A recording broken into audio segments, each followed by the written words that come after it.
Hi! Happy Insect Fair! I hope you're having a great time so far. My name is Kim Cobb and I'm a local artist and educator here in town. Today I'm going to be showing you how to paint some cute little designs on some rocks. Now these aren't just any old designs. Since this is the Insect Fair, of course we've got some cute beetles to do with you today. So sit back, relax, grab all of the supplies in your kit. I'm going to be using the exact same supplies so you can follow along with me as we go. Hope you have a great time. Let's get started. Okay, so our first rock that we're going to do is a ladybug. And I've got all my supplies right here. I've got all my paints, and we're going to use black and red and a little bit of white. The white's going to make it look extra cute. You're also going to notice that I've got two paint jars here. One for cleaning my brushes and another one for dipping it in if I need some extra help with cleaning off maybe like some of the black. So the first thing I want to do is look and see which side I want the rock to have the head and which side I want the body to be. And I'm thinking I like this side for the head. So I'm going to start with red first. And the reason why we're going to start with red first is because black can cover everything up, but it's a little bit harder to cover black up. So I'm just going to start and we're going to make the first little wing area. And if you notice, the way I'm using this paintbrush is I'm just making little strokes as I go, but then for the edges, I'm making longer strokes and I'm committing to them. And that's one of the things about painting. If you have a great flat brush like this one is, then you can actually make some really good paint lines. I'm also not spreading the paint on too thickly. This will help us keep it dry quicker. And then that way, we can go over it with our black dots as we need to. So I'm just using the side of the brush. And if you notice, my edge isn't quite so straight, but that's okay because what I'm going to do is just clean it up. Right here like this. I'm going to go slowly and I'm going to allow the edge of the brush to just make that line just the way I want it to be. Don't be afraid to glob the paint on when you need to initially get the coverage down just to get more paint on your brush. But then make sure that you're just brushing it out smoothly and evenly. And that's going to give us the best coverage. And then afterwards, you can kind of do like this little poking motion to get the paint into all the little nooks and crannies of your rock. Okay, so there's one wing done. Well, rather one side of the shell. It's not really a wing, is it? Now we're going to do the other side. And you're noticing I'm making my brush. It's what I call a cutting motion. We're cutting a really nice straight line, and then we're just smoothing out the extra paint as we go. So another cutting motion. I'll hold it up so you can see better. I'm just making a nice line. And I'm looking at the other side of my rock to see how far I brought down that red because I want it to be a little even if possible. If it's not even, that's okay. And again, just making a nice smooth motion. And then filling it in is the easy fun part because all you have to do is just paint up and down and back and forth.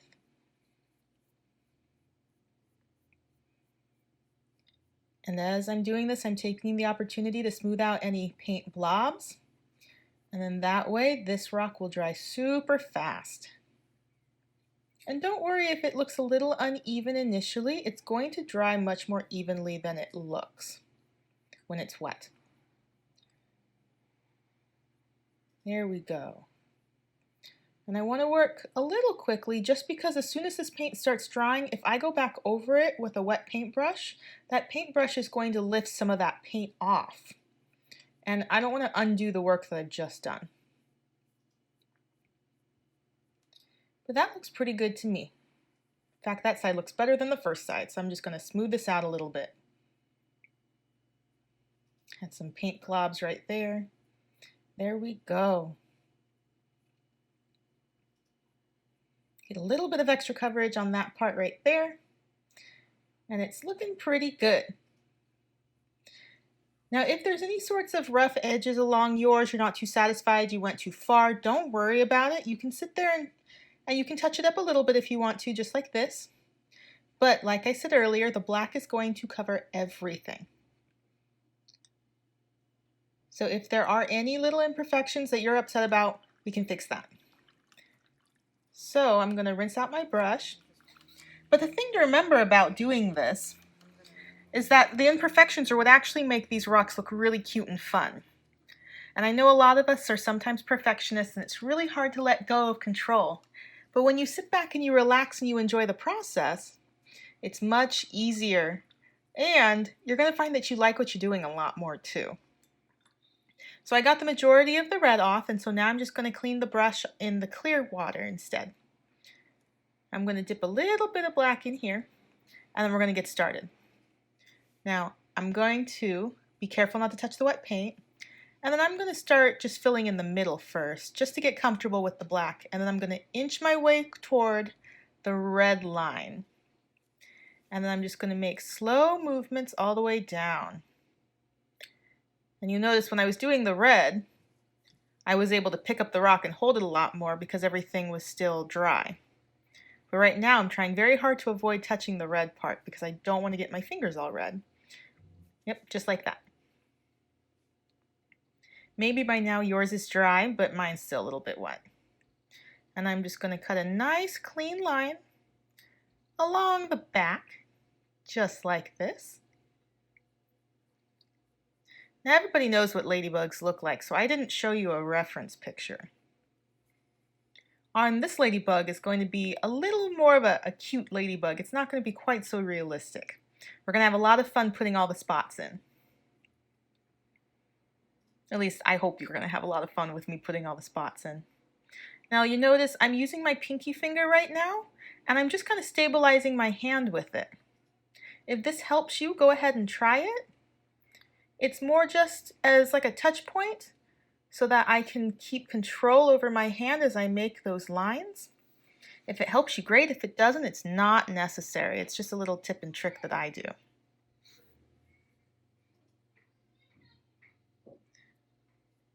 Okay, so we're going to get coloring and we're going to color all the rest of this in. Now ladybugs, as I'm doing this, I can tell you a couple of facts about them. A group of ladybugs is called a loveliness, and that's actually what I named my business after.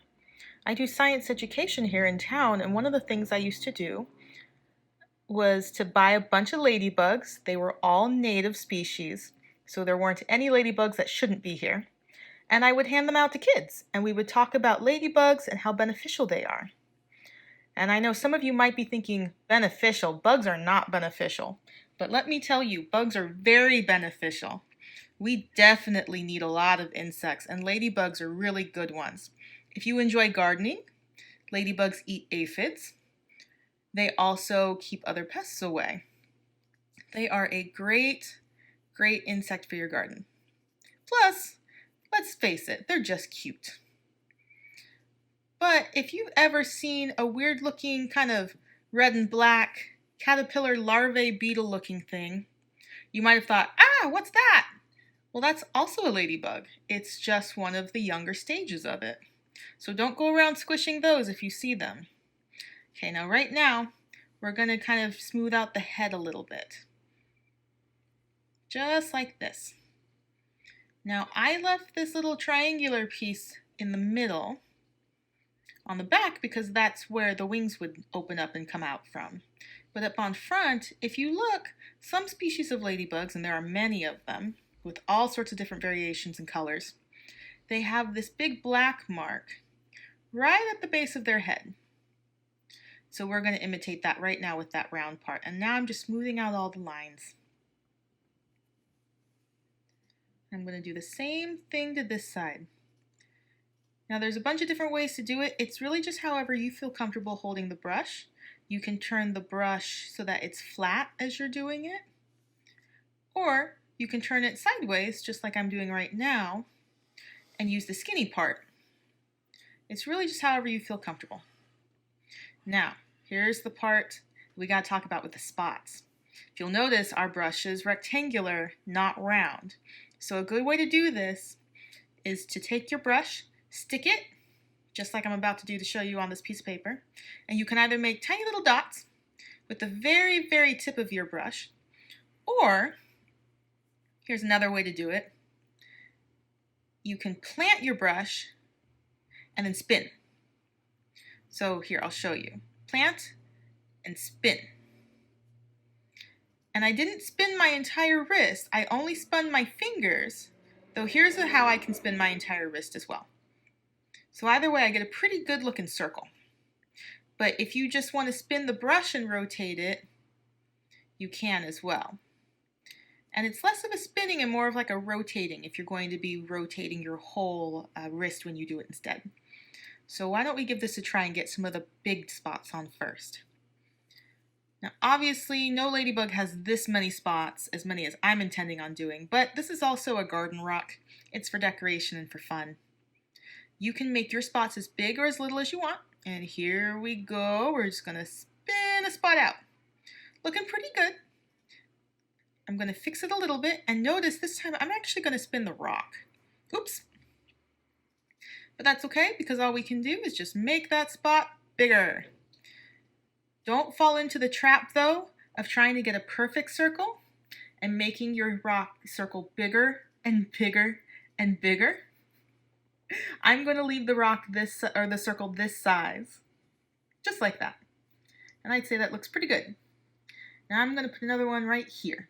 And this one's going to be little.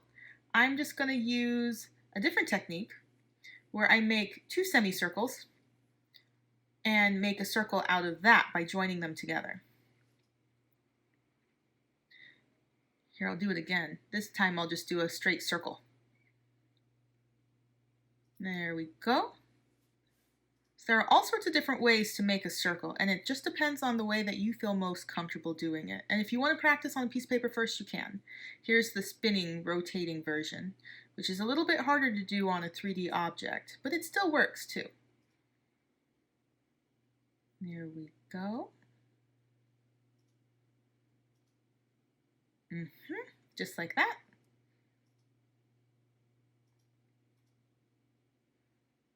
Now ladybugs, as I mentioned, eat other insects. That makes them carnivorous. And if you don't know what that word means, because that is a big word for some of you, carnivorous means that it eats meat. Here we go. Here's the semicircle technique. There we go. Everyone thinks of ladybugs as these cute little bugs, but they go around eating other bugs, which might change your opinion of just how cute they are. Though I still think they're pretty cute. They come in a variety of colors. There's also ladybugs that don't have any spots. There's one that's just gray. And it's actually a pretty color too. So I tend to like those, even though I've never seen one in person. Though I would like to. All right. So far our spots are looking pretty good. I think I'm going to fix this one a little bit. Remember, don't fall into the trap of trying to fix your spots to the point where you just have one ginormous spot because you kept getting bigger and bigger and bigger. If you notice, I have some black on me, but it's okay. This is acrylic paint, so all you have to do is just rub a bit, and then you're good to go, or you can wipe it on your paper towel. Now, I'm going to clean my brush because I have a different way to show you how to make spots too. So you can make the big spots, and we could leave it like this if we wanted to. I think she's looking pretty cute right now. Or he. They're looking pretty cute right now. But something else that I can do is that I can take this paintbrush and I can use it to paint in a different way. I can actually take this and dip it upside down. And now I have this big old glob of paint on here. And with that glob, I can dot and dot and dot and dot. And I can take the excess paint and just leave these little circles. Now these are going to be fun because they're going to be a little bumpy when they dry, because I'm not smoothing this out with the brush. And you can go crazy with this one. You can just dot all over the place if you want to. Like I said, this wasn't going to be too realistic. This one's more of a cute little rock. The second one that we do in part 2 will be more realistic looking. But for now, we're just going to have a lot of fun with these dots. And we're going to go wherever we want to go. You can space them out evenly if you want. You can do more of a random pattern. I enjoy doing a random pattern personally. It's fun. And right now I'm going to put this down and I'm going to use a cotton swab. because cotton swabs will get me a different size. So look around your house or your apartment or wherever you are and see if you can find anything else that's round that might work. A pencil eraser on the back of a pencil will also work pretty well. It'll work like a stamp. Just make sure it's more of a flat and it hasn't really been used, unless you've got a really good rounded point on that one. Okay, and I think I'll put another one there and there. You could probably also use your pinky finger. You just have to be really careful and not mind having a black fingernail for a little bit. The paint does come off, but you might stain your skin a little bit for a little while. And I'm going to fill it back in now with some more little dots. And I think this is looking pretty good. Yeah. Okay. What do you think? Now I'm just going to wipe this back off on my paper towel. And I'm using a paper towel right now because I've just moved and I couldn't find any of my normal rags that I use. But if you want to be eco-friendly, a good thing to do is to just use an old towel, an old rag, or even an old sock. And that way you can just wash it and then you don't have to use paper towels all the time. And that's a great eco-friendly alternative. Now we're going to take some white. And my black is dry, so I can hold this right now. And now I'm going to make eyeballs. I don't want too much excess on my brush. And here we go. It's not looking too bad. And now you're going to notice the coverage isn't quite so great because it's over the black, and the black covers everything. So we're just going to do the best we can for the moment. And then we'll let it dry. And then if I want to, I can go over it again. I don't really think I'm going to want to go over it again. I think it looks cute this way with the brush strokes. But if I wanted a full solid coverage, I would just wait until it dried. And then I would go back over it again. But remember, wait till it dries completely, because again, if your paint has only started to dry and you try and go back over it again with a paintbrush, you're going to sweep some of that paint off. And no one's going to be too happy about that. So I'm just cleaning up the edges of the eyeballs right now. There we go. Now don't throw away that Q-tip just yet, because we can still use that cotton swab again. And I'll show you in just a minute for what. And again, notice I'm using my pinky finger just to stabilize my hand. You don't have to, but it is rather helpful. Now normally, being an insect, our ladybug would have 6 legs, 3 on each side. But because it's a rock and because it's just a cute little rendition of a ladybug, I haven't included any. But you are more than welcome to put on some legs if you want to. You can make them cute little tiny feet, or you can make them long legs. It's completely up to you. That's really part of the fun of this process. Okay, let's see. Is it dry around there? Pretty dry. Dry enough. Alright, so I'm going to stick that in water for a second. Swirl that around a bit. This paint's pretty quick drying, so I want to make sure that I don't let it dry on the brushes, because then it's going to be really hard to get off. So I'm going to take my Q-tip again. This time, I'm going to stick it in some white. Now you don't have to do this step. I did it because I thought it looked cute. I'm going to take this and I'm going to make a bit of a border all the way around, just to kind of separate the head from the rest of the body. Almost kind of looks like they're wearing a little pearl necklace.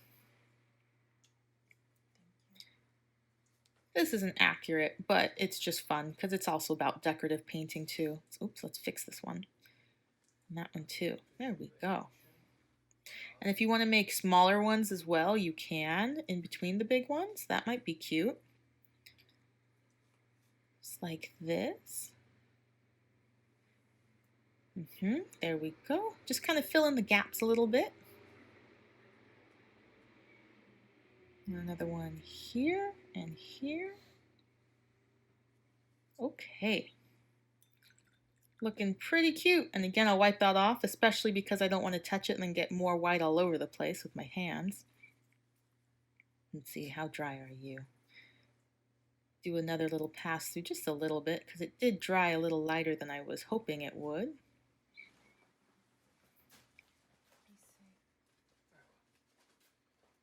And we'll do the same on this side.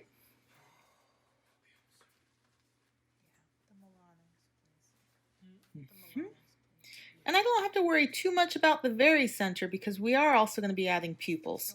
And that's the center part of the eye. Since this is a cartoony looking ladybug, we're going to give him some big, beautiful eyes. You could pick whichever color you want for the eyes. I was just planning on using black.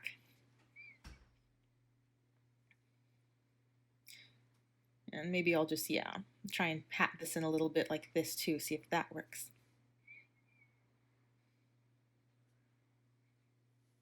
Yeah. Okay, that's looking pretty good. Finished cleaning up my brush.